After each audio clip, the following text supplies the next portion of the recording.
I don't know how Republicans are shameless enough to even bother asking for us to vote again when this is what we get. And it's like I said at the top of the show about Republicans, this was always going to be the case. When Nikki Haley dropped out of the Republican primary last year, she took a trip to Israel, and she said she was doing it on behalf of Donald Trump. And she said she was endorsing Donald Trump in Israel. Miriam Adelson pledged $100 million.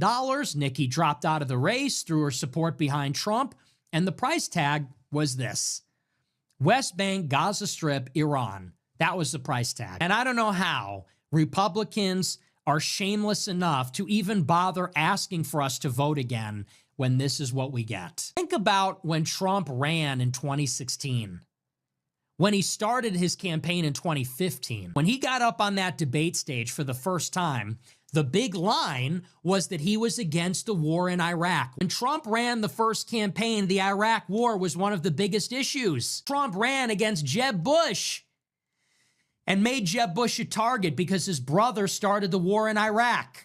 And Trump was railing, we should have never been there. They lied about weapons of mass destruction. Now ISIS is taking over. Blah.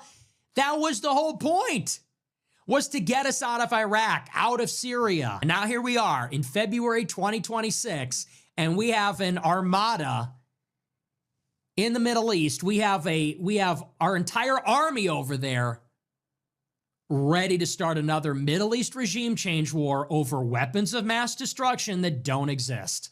You have lost the plot completely. And you should be embarrassed for even asking for a vote. Vance was talking about bombing Iran before he even got the nomination to be the vice president in 2024. I just need to impress upon you how shameless they are in asking, and you should really understand who these people are. War with Iran, it's almost unthinkable.